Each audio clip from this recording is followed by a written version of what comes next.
Buenos días. Esta es una de las clases que me toca por el cronograma realizado por el titular. Soy la doctora Severino, no tuve oportunidad de conocerlos.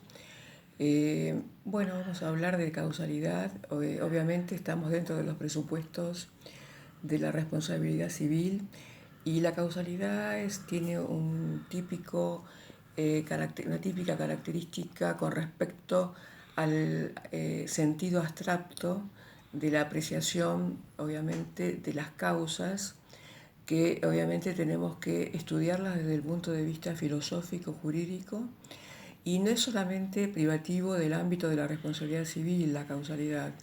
Tenemos que estudiarlo como un estudio analítico de las causas que dieron origen a ese hecho, obviamente que es antijurídico y dañoso, y que obviamente se tiene que relacionar la causalidad entre ese hecho antecedente y su consecuente. Es una relación, es una liaison que nos permite estimar las consecuencias de los hechos. Esto está relacionado con dos elementos importantes dentro de la responsabilidad, que son la autoría material del hecho, que el autor material del hecho, obviamente por presunción, es el autor jurídicamente responsable, y las consecuencias previstas con respecto al hecho dañoso, que obviamente está dentro de lo que tiene que ser un hecho antijurídico para ser responsable al autor o el agente que realizó ese hecho. Quiero aclarar que en el ámbito del derecho civil, sobre todo teniendo en cuenta la causalidad, se hace un paralelo con respecto a la imputabilidad, porque recuerden que los presupuestos de la responsabilidad son obviamente la antijuridicidad, el factor de atribución que ustedes conocen, que se puede agrupar entre el factor de atribución subjetivo, lo caracteriza con una voluntariedad que tiene un tinte, en este caso, de dolo y culpa, y obviamente también el factor objetivo, que ya prescinde de los factores subjetivos como la culpa, y se denomina en el derecho, obviamente en el derecho civil, como la responsabilidad sin culpa o sin falta.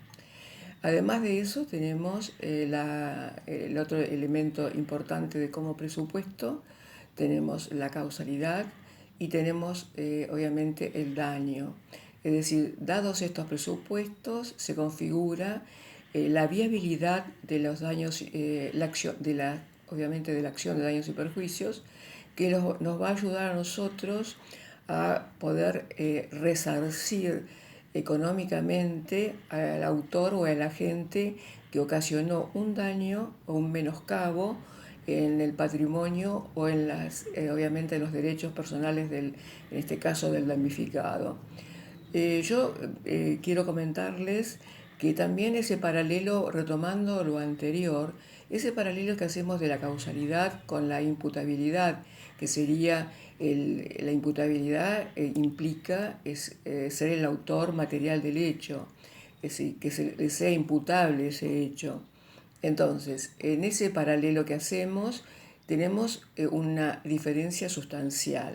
La culpabilidad es del ámbito jurídico y en este caso la causalidad es del ámbito, obviamente, de lo fáctico, de la consecución de hechos. Lo fáctico, obviamente, es objetivo. Tenemos un juicio de probabilidad para estimar la cuantía, en este caso, de la consecuencia que tendríamos que resarcir pecuniariamente, en este caso, al agente que fue dañado por un hecho, obviamente, de menoscabo en su patrimonio o en su persona.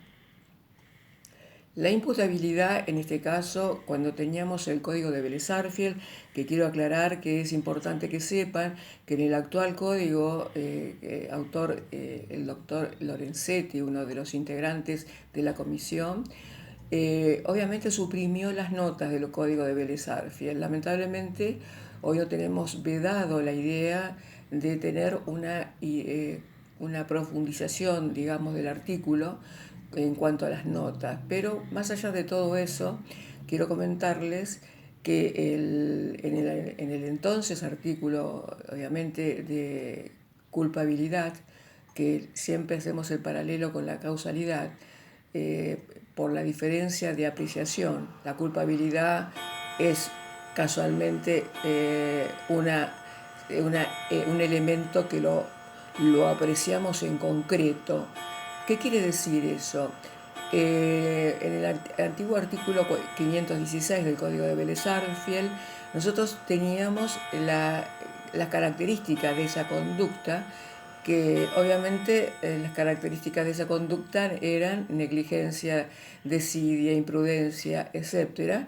Y había un agregado en el último párrafo de ese artículo que se apreciará el grado de responsabilidad con respecto a la culpa según las circunstancias del tiempo, modo y lugar.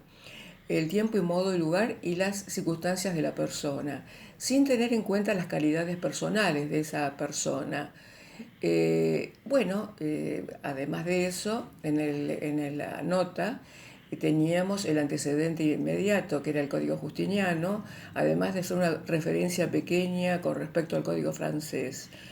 Esa apreciación que teníamos con respecto al grado de responsabilidad con respecto a la culpa, era una graduación que se clasificaba en la culpa grave, en la culpa leve y en la culpa levísima. Nosotros en el actual código de Vélez-Sarsfield eso no existía, porque si no se dio como interpretación del grado de responsabilidad con respecto a la culpa, sino que lo teníamos simplemente en ese artículo, que se debía meritar, que a juicio obviamente del juzgador, se debía meritarse conforme a los hechos vertidos en la demanda y por consecuencia también en la contestación de demanda, y una vez trabada ese proceso en lo que denominamos litis, la traba de la litis, debían juzgarse todas las circunstancias relacionadas como elementos integrantes de ese proceso de, obviamente, de hecho dañoso y su responde. Entonces, para hacer un juicio de mérito, el juez tenía que tener en cuenta las circunstancias de tiempo, modo y lugar.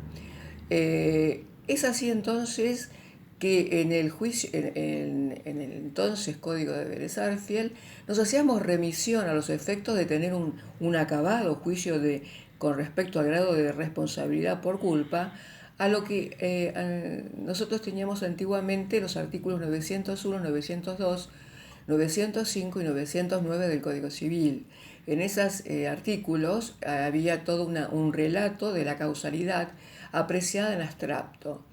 Y entonces agregábamos a ese artículo 516 concordantes, lo hacíamos con estos artículos referenciados y podíamos llegar a entender cuál sería el grado de responsabilidad por la culpa en las siguientes dos definiciones. Cuanto mayor sea el conocimiento que tenga de las cosas, mayor será la responsabilidad por las consecuencias dañosas de los hechos. Ese sería un grado de responsabilidad. Y si a eso le agregamos un contrato que contenga elementos de fiducia o de confianza, como es el típico caso de que nos une a el abogado con su relación con un cliente, más será la responsabilidad por las consecuencias dañosas de esos hechos que obviamente cometieran las personas sujetas a ese contrato en este caso de confianza. Este diagrama que teníamos en aquel entonces Código Civil, hoy lo tenemos condensado en el artículo 1500, en este caso 25 del Código, que habla de valoración de conductas. Es decir, lo que aquello era una interpretación pretoriana, doctrinaria, hoy lo tenemos condensado en un instituto dentro del artículo 1525. Obviamente, en este concepto, separamos ese concepto de imputabilidad, que es un concepto netamente jurídico y de indagación jurídica, a un concepto de indagación de probabilidades como es la causalidad, que es un acontecer. El acontecer de la causalidad determina entonces cuál es el autor material del hecho, o sea, el autor jurídicamente responsable, y cuáles son las consecuencias por las que tiene que responder el autor material del hecho.